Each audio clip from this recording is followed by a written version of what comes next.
Hello दोस्तों, स्वागत है आपके अपने YouTube channel BK study corner में। दोस्तों, जैसा कि आप सभी को पता है कि हम लोग जो है इस यूनिक बुक से दोस्तों टोटल 30 मॉक टेस्ट लगा चुके हैं। तो उसका जो है वीडियो आपको इस चैनल पर मिल जाएगा, जा करके देख लीजिएगा। स्टार्ट किया दोस्तों हम लोग ओनली जीके जीएस का। तो दोस्तों इससे पहले हम लोग जो है टोटल जो है दोस्तों 2 प्रैक्टिस सेट देख चुके हैं। यदि आप वो वीडियो नहीं देखें तो डिस्क्रिप्शन में प्लेलिस्ट का लिंक मिलेगा, जा करके देख लीजिएगा वो दोनों वीडियो। आज दोस्तों हम स्टार्ट कर रहे हैं बिहार डीएलएड एंट्रेंस एग्जाम 2025 के डेली जीके का दोस्तों तीसरा प्रैक्टिस सेट। ठीक है, तो डेली ये दोस्तों हम लोग शाम 7 बजे लगाते हैं, तो आप लोग डेली शाम 7 बजे जुड़िए। तो स्टार्ट करते हैं दोस्तों बिना किसी देरी के। आइए देखते हैं सबसे पहला सवाल क्या कहता है। आइए दोस्तों, आपका पहला सवाल है, स्टाम्प एक्ट किस वर्ष पारित हुआ था? आपको बताना है दोस्तों स्टाम्प एक्ट जो है वह किस वर्ष पारित हुआ था। ऑप्शन आपका दिया गया है 1765, 64, 63 या फिर 1767। तो बताइएगा दोस्तों राइट आंसर क्या होगा। बिल्कुल दोस्तों, ऑप्शन आपका ए यहाँ पे करेक्ट होगा, याद रखिएगा 1765 ईस्वी में है ना। स्टाम्प एक्ट किस वर्ष पारित हुआ था? 1765 ईस्वी। आपका करेक्ट आंसर दोस्तों यहाँ पे ए हो जाएगा, याद रखिएगा। अगले सवाल पे आते हैं दोस्तों। देखिए यहाँ पे आपका दूसरा सवाल है, भारत में स्थित लोनार झील किस प्रकार का झील है? ये आपसे पूछा गया है। भारत में स्थित जो लोनार झील है वह किस प्रकार का झील है? ऑप्शन दिया गया दोस्तों गोखुर झील, क्रेटर झील, लेगुन झील या फिर हिमानी झील। बताइएगा दोस्तों राइट आंसर क्या होगा।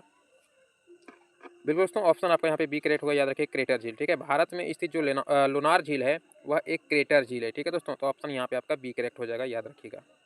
अगले सवाल पे आइए दोस्तों। तीसरा सवाल है आपका, देखिए संविधान के किस भाग में मौलिक कर्तव्य का जिक्र है? ये आपसे पूछा गया है कि संविधान के किस भाग में जो है मौलिक कर्तव्य का जिक्र किया गया। मौलिक यहाँ पे दोस्तों कर्तव्य बोला गया, ठीक है, मौलिक अधिकार नहीं बोला गया। ऑप्शन देखिए भाग 3, 4 या फिर भाग 4 का क या फिर भाग 5। बताइएगा दोस्तों राइट आंसर यहाँ पे क्या होगा।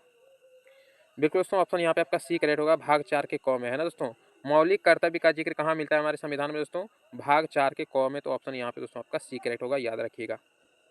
अगले सवाल पे आइए दोस्तों। यहाँ पे आपका चौथा सवाल, देखिए दोस्तों सवाल पूछा गया है, राष्ट्रीय पिछड़ा वर्ग आयोग एनसीबीसी को संवैधानिक दर्जा कब प्राप्त हुआ था? ये दोस्तों कल के प्रैक्टिस सेट में भी आया था। कल के प्रैक्टिस सेट का वीडियो जो भी देखे हैं वो पक्का आज सही करेंगे इस सवाल को। बताइएगा राष्ट्रीय पिछड़ा वर्ग आयोग जो एनसीबीसी है उसको संवैधानिक दर्जा कब प्राप्त हुआ था? 2018, 16, 1993 या फिर 92। बताइएगा दोस्तों राइट आंसर क्या होगा। बिल्कुल दोस्तों, ऑप्शन यहाँ पे ए करेक्ट होगा दोस्तों, जो भी लगा रहे हैं बिल्कुल सही लगा रहे हैं दोस्तों। 2018 में है ना दोस्तों राष्ट्रीय पिछड़ा वर्ग आयोग यानी कि एनसीबीसी को संवैधानिक दर्जा कब प्राप्त हुआ था? तो याद रखिएगा दोस्तों 2018 ईस्वी में आपका करेक्ट आंसर होगा। अगले सवाल पे आइए दोस्तों। यहाँ पे आपका पांचवां सवाल पूछा जा रहा है, मानचित्र की दूरी को मापनी में क्या कहा जाता है? बिल्कुल दोस्तों, बताइएगा मानचित्र की जो दूरी होती है उसको मापनी में क्या कहा जाता है? अंश, हर या फिर मापनी का प्रकथन या इनमें से कोई नहीं। बताइएगा दोस्तों राइट आंसर यहाँ पे आपका क्या होगा। बिल्कुल दोस्तों, ऑप्शन ए यहाँ पे करेक्ट होगा, उसे हम अंश बोलते हैं। ठीक है दोस्तों, मानचित्र की जो दूरी होती है उसको हम मापनी में क्या बोलते हैं? अंश बोलते हैं। तो ऑप्शन यहाँ पे दोस्तों आपका ए करेक्ट होगा, याद रखिएगा। अगले सवाल पे आइए दोस्तों। छठा सवाल आपसे पूछा जा रहा है, कुद्रेमुख एक महत्वपूर्ण लौह अयस्क है, उसका खदान कहाँ पे? बताइएगा दोस्तों कुद्रेमुख एक महत्वपूर्ण लौह अयस्क खदान है, वह कहाँ पे है, किस राज्य में है? केरल, मध्य प्रदेश, कर्नाटका या फिर आंध्र प्रदेश का कहाँ का वो खदान है? तो बिल्कुल दोस्तों ऑप्शन सी जो भी लगा रहे हैं दोस्तों राइट लगा रहे हैं दोस्तों। आपका करेक्ट आंसर यहाँ पे सी होगा, कर्नाटका का दोस्तों, है ना। आपका राइट आंसर दोस्तों सी होगा, कर्नाटका का। अगले सवाल पे आते हैं दोस्तों। सातवां सवाल देखिए, चीनी उत्पादन में अग्रणी राज्य कौन सा है? बताइएगा दोस्तों चीनी के उत्पादन में अग्रणी राज्य पूछा जा रहा है। उत्तर प्रदेश, महाराष्ट्र, पंजाब या फिर असम। तो बिल्कुल दोस्तों ऑप्शन ए जो भी लगा रहे हैं दोस्तों सही लगा रहे हैं, उत्तर प्रदेश आपका करेक्ट आंसर हो जाएगा, है ना। चीनी उत्पादन में दोस्तों अग्रणी राज्य कौन सा है? उत्तर प्रदेश। तो ऑप्शन आपका ए करेक्ट होगा, याद रखिएगा। अगले सवाल पे आते हैं दोस्तों। आठवां सवाल आपसे पूछा गया है, देखिए दोस्तों स्वतंत्र एवं निष्पक्ष चुनाव कराने का जिम्मेवारी किसका होता है? स्वतंत्र एवं निष्पक्ष चुनाव कराने की जिम्मेवारी या जिम्मेदारी कह लीजिए किसकी होती है? बताइएगा राज्य चुनाव, चुनाव आयोग, कलेक्टर या फिर प्रखंड विकास पदाधिकारी। बताइएगा दोस्तों राइट आंसर क्या होगा यहाँ पे। बिल्कुल दोस्तों ऑप्शन बी होगा यहाँ पे करेक्ट, है ना दोस्तों। चुनाव आयोग का होता है वो जिम्मेदारी, है ना। चुनाव आयोग का जिम्मेदारी होता है कि स्वतंत्र एवं निष्पक्ष चुनाव हो, है ना। उसकी जिम्मेदारी किसके पास होती है? चुनाव आयोग के पास। तो दोस्तों ऑप्शन यहाँ पे आपका बी करेक्ट होगा, याद रखिएगा। अगले सवाल पे आइए दोस्तों। 9 नंबर का सवाल देखिए, पूछा जा रहा है आपसे, डैश का मानना था कि राज्य और समाज के स्थापित पारंपरिक संस्थानों को संरक्षित किया जाना चाहिए। बताइएगा दोस्तों किसका मानना था कि राज्य और समाज के स्थापित पारंपरिक संस्थानों को संरक्षित किया जाना चाहिए? ये शायद प्रैक्टिस सेट 1 में ये सवाल आया था ना। बताइएगा दोस्तों कंजर्वेटिव, लिबरल, डेमोक्रेटस या फिर इनमें से कोई नहीं। एक दो सवाल जो दोस्तों रिपीट हो जाता है तो अच्छा है ना दोस्तों, आप लोगों के लिए रिपीट कर देते हैं उसको, ताकि आप लोग को लगे कि हाँ पिछला जो था वो भी रिकवर हो जाएगा ना, वो भी याद होते चला जाएगा। तो बताइएगा दोस्तों राइट आंसर यहाँ पे क्या होगा। बिल्कुल दोस्तों, जो प्रैक्टिस सेट 1 देखें उसको पता होगा। राइट आंसर क्या होगा दोस्तों, यहाँ पे ए याद रखिएगा, कंजर्वेटिव है ना दोस्तों। कंजर्वेटिव का मानना था कि राज्य और समाज के स्थापित पारंपरिक संस्थानों को संरक्षित किया जाना चाहिए ना दोस्तों। तो ऑप्शन यहाँ पे आपका ए होगा, याद कंजर्वेटिव याद रखिएगा, है ना। ए आपका करेक्ट होगा।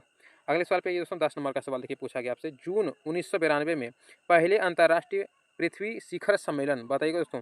पृथ्वी शिखर सम्मेलन के लिए ब्राजील में डैश में 100 से अधिक राष्ट्राध्यक्ष मिले थे, है ना। यानी कहाँ पे, रियो डी जेनेरियो में, साओ पाउलो में, या फिर ब्रासीलिया में, या कुर्टिबा में, बताइएगा दोस्तों। यहाँ पे राइट आंसर आपका क्या होगा, बिल्कुल दोस्तों ऑप्शन ए होगा, रियो डी जेनेरियो, है ना दोस्तों। रियो डी जेनेरियो आपका करेक्ट आंसर होगा दोस्तों। ऑप्शन यहाँ पे ए याद रखिएगा। अगले सवाल पे आइए दोस्तों, 11 नंबर का सवाल देखिए। अंतर्राष्ट्रीय मुद्रा कोष यानी कि IMF, इंटरनेशनल मॉनेटरी फंड, इसका फुल फॉर्म अगर आपको नहीं पता हो तो लिख लीजिएगा, का मुख्यालय कहाँ पर है आपसे पूछा गया है। IMF का मुख्यालय बताना है दोस्तों। अंतर्राष्ट्रीय मुद्रा कोष मनीला, वाशिंगटन DC, न्यूयॉर्क या फिर लंदन। तो बिल्कुल दोस्तों करेक्ट आंसर यहाँ पे बी होगा, वाशिंगटन DC में, है ना दोस्तों। आपका करेक्ट आंसर क्या होगा, वाशिंगटन DC में। अंतर्राष्ट्रीय मुद्रा कोष यानी कि IMF का मुख्यालय कहाँ है दोस्तों, वाशिंगटन DC में। ऑप्शन आपका यहाँ पे बी करेक्ट होगा, याद रखिएगा। अगला सवाल ये दोस्तों 12 नंबर का सवाल देखिए, पूछा गया है किस बात से स्पष्ट होता है कि बिहार में लोकतंत्र की जड़ें गहरी हैं, बताइएगा दोस्तों। इन चारों ऑप्शनों को पढ़िए और आराम से जवाब दीजिए कि बिहार में लोकतंत्र की जड़ें गहरी हैं, यह हमें किस बात से स्पष्ट होती है। नालंदा का प्राचीन विश्वविद्यालय, इस बात से, या फिर बिहार में साक्षरता की दर को लेकर के, या फिर वैशाली की लिच्छवी गणतंत्र को लेकर के, या ये तो बोल दिया इनमें से कोई नहीं, तो ये तो होगा भी नहीं। बताइएगा दोस्तों राइट आंसर यहाँ पे क्या होगा, बिल्कुल दोस्तों ऑप्शन यहाँ पे आपका सी हो जाएगा, वैशाली की लिच्छवी गणतंत्र को लेकर के, है ना दोस्तों। इस बात से स्पष्ट होती है कि बिहार में जो है लोकतंत्र की जड़ें बहुत गहरी हैं। तो ऑप्शन दोस्तों आपका यहाँ पे सी करेक्ट होगा, याद रखिएगा इस चीज़ को। अगले सवाल पे आइए दोस्तों, 13 नंबर का सवाल देखिए, पूछा गया है भारत में कोयले का सर्वप्रमुख उत्पादक राज्य आपको बताना है दोस्तों। बताइएगा भारत में कोयले का सर्वप्रमुख उत्पादक राज्य कौन सा है, पश्चिम बंगाल, झारखंड, उड़ीसा या फिर छत्तीसगढ़। तो बिल्कुल दोस्तों यहाँ पे करेक्ट आंसर डी होगा, याद रखिएगा दोस्तों। इससे पहले हम लोग क्या याद करते थे दोस्तों, झारखंड, है ना दोस्तों, लेकिन अब बदल चुका है दोस्तों। राइट आंसर याद रखिएगा छत्तीसगढ़, है ना दोस्तों। 2024-25 से बदल चुका है, राइट आंसर आपका छत्तीसगढ़ होगा, याद रखिएगा। इससे पहले झारखंड हुआ करता था, अब दोस्तों आपका करेक्ट आंसर छत्तीसगढ़ होगा, याद रखिएगा। तो ऑप्शन आपका यहाँ पे दोस्तों डी हो जाएगा करेक्ट। अगले सवाल पे आइए दोस्तों, देखिए 14 नंबर का सवाल आपसे पूछा गया है रॉलेट कानून। दोस्तों कल के मॉक टेस्ट में इसका हम जिक्र किए थे, 1919 में ये पारित हुआ था, है ना, और गांधी जी इनका जमकर विरोध किए थे। तो बताइएगा रॉलेट कानून जो है किस उद्देश्य से लाया गया था, बताइएगा। ऑप्शन आपके सामने है, शिक्षण संस्थाओं में प्रवेश के लिए, क्रांतिकारी गतिविधियों पर अंकुश लगाने के लिए, कालाबाजारी को रोकने के लिए, या फिर सरकारी नौकरियों में प्रवेश के लिए। दोस्तों कल आपको बताए थे ये सिर्फ इस पे शक के आधार पर इनमें गिरफ्तार कर लिया जाता था रॉलेट एक्ट कानून में, है ना दोस्तों। तो यहाँ पे दोस्तों आपका ऑप्शन क्या हो जाएगा, बिल्कुल दोस्तों ऑप्शन बी याद रख लीजिएगा ना दोस्तों। क्रांतिकारी गतिविधियों पर अंकुश लगाने के लिए रॉलेट एक्ट कानून लाया गया था। ऑप्शन आपका यहाँ दोस्तों बी करेक्ट होगा, इस चीज़ को याद रखिएगा। क्रांतिकारी गतिविधियों पर अंकुश लगाने के लिए, या फिर ऑप्शन में ये दे देते शक के आधार पर गिरफ्तार करने के लिए, तो ये भी सही है दोस्तों। क्या होता था कि अगर शक हो गया कि आप कुछ गड़बड़ किए हैं तो आपको गिरफ्तार कर लेंगे। रॉलेट एक्ट कानून यही था दोस्तों, 1919 में ये पारित हुआ था। अगले सवाल पे आते हैं दोस्तों, देखिए 15 नंबर का आपसे सवाल पूछा जा रहा है, निम्नलिखित में से कौन सी फसल भोजन और चारे, ठीक है दोस्तों, भोजन और चारे के रूप में प्रयोग की जाती है, बताइएगा दोस्तों। ज्वार, उसके बाद गेहूँ, मक्का या फिर चाय। तो बिल्कुल दोस्तों आपका ऑप्शन यहाँ पे सी हो जाएगा, मक्का, है ना दोस्तों। जो हमारे पशु वगैरह होते हैं उनके चारे के रूप में भी इसका इस्तेमाल हम करते हैं, और मक्का का रोटी वगैरह भी होता है ना दोस्तों। तो यहाँ पे आपका दोस्तों ऑप्शन सी करेक्ट हो जाएगा, भोजन और चारे दोनों के रूप में। मक्के की रोटी होती है, मक्के का सत्तू वगैरह होता है जो इंसान खाते हैं, है ना दोस्तों, और उसके लिए उसका जो है पशु जो है चारा भी खाता है। तो ऑप्शन दोस्तों आपका यहाँ पे सी करेक्ट हो जाएगा, याद रखिएगा मक्का। अगले सवाल पे आते हैं दोस्तों, अगला सवाल है आपका दोस्तों 16 नंबर का सवाल। देखिए 16 नंबर के सवाल में पूछा गया है रंग भेद की नीति, रंग भेद की नीति के विरुद्ध आवाज़ उठाने वाला कौन थे, बताइएगा दोस्तों। रंग भेद की नीति के विरुद्ध आवाज़ उठाने वाले कौन थे, उससे पूछा गया है। जॉर्ज डब्ल्यू बुश, या फिर Abraham Lincoln, Martin Luther king, या फिर जॉर्ज वाशिंगटन, बताइएगा दोस्तों। राइट आंसर आपका यहाँ पे हो जाएगा दोस्तों, बिल्कुल सी आपका करेक्ट होगा दोस्तों, याद रखिए मार्टिन लूथर किंग, है ना दोस्तों।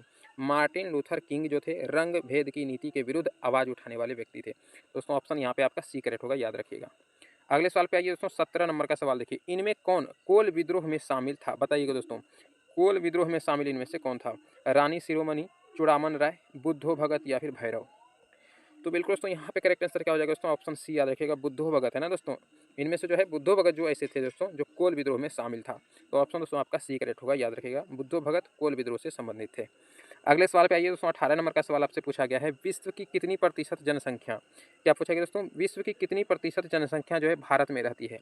यानी कि टोटल विश्व, जो पूरा विश्व है दोस्तों, उसका कितना प्रतिशत जनसंख्या जो है हमारे भारत देश में निवास करती है। तो बताइएगा दोस्तों राइट आंसर क्या होगा, 17.5 है, 18 है, 16 या फिर 2.8। तो बिल्कुल दोस्तों ऑप्शन जो भी ए लगा रहे हैं दोस्तों करेक्ट लगा रहे हैं। 17.5% है ना दोस्तों, 17.5% जनसंख्या जो दोस्तों पूरे विश्व की 17.5% जनसंख्या हमारे भारत देश में निवास करती है। तो ऑप्शन दोस्तों आपका यहाँ पे ए हो जाएगा करेक्ट। अगले सवाल पे आइए दोस्तों, 19 नंबर का सवाल देखिए। प्रथम विश्व युद्ध का तत्कालिक कारण बताना है दोस्तों आपका। प्रथम जो विश्व युद्ध था उसका तत्कालिक कारण क्या था, यानी क्यों स्टार्ट हुआ था प्रथम विश्व युद्ध, आपसे पूछा गया है। ऑप्शन देखिए दोस्तों, बिस्मार्क का जर्मनी का चांसलर बनना, बिस्मार्क का जो है जर्मनी का चांसलर बनना था इसलिए, या सम्राट कैजर विलियम का शासक बनना, या ऑस्ट्रिया के राजकुमार की सेराजेवो में हत्या, या फिर जर्मनी द्वारा ब्रिटिश जहाज लुसितानिया को डुबाया जाना। तो बताइएगा दोस्तों यहाँ पे राइट आंसर क्या होगा। बिल्कुल दोस्तों ऑप्शन यहाँ पे सी होगा, याद रखिएगा दोस्तों। ऑस्ट्रिया के राजकुमार को सेराजेवो में हत्या है ना दोस्तों, प्रथम विश्व युद्ध का तत्कालिक कारण यही था। ऑप्शन आपका यहाँ पे सी करेक्ट होगा, याद रखिएगा। ऑस्ट्रिया के राजकुमार की सेराजेवो में हत्या, ऑप्शन आपका दोस्तों यहाँ पे सी करेक्ट होगा। अगले सवाल पे आइए दोस्तों, और लास्ट सवाल देखिए। मानचित्र में नीले रंग द्वारा किस भाग को दिखाया जाता है, बताइएगा। मानचित्र में दोस्तों नीला रंग जो होता है दोस्तों ना, तो उससे किस भाग को दिखाया जाता है, ये आपसे पूछा गया है। पठार, पर्वत, जल या फिर मैदान। दोस्तों सबको पता होना चाहिए दोस्तों, राइट आंसर क्या होगा। बिल्कुल दोस्तों सी यहाँ पे लगाइएगा, जल है ना दोस्तों। तो सवाल ये पूछा गया मानचित्र में नीले रंग द्वारा किस भाग को दिखाया जाता है, तो जल को दिखाया जाता है नीले रंग से। ऑप्शन दोस्तों यहाँ पे आपका सी करेक्ट होगा, याद रखिएगा। तो दोस्तों आज का सेशन कैसा लगा कमेंट करके बताइएगा दोस्तों। आप लोग कमेंट करते हैं तो हमें एनर्जी मिलती है दोस्तों। वीडियो पसंद आए तो दोस्तों लाइक कीजिएगा, दोस्तों के बीच शेयर कीजिएगा। चैनल पर नहीं तो दोस्तों सब्सक्राइब करके बेल नोटिफिकेशन को ऑल पर सेट कर लीजिएगा, ताकि कल के जो वीडियो हम यदि अपलोड करें तो आपके पास नोटिफिकेशन जाए। तो मिलते हैं दोस्तों कल की वीडियो में, तब तक के लिए जय हिंद।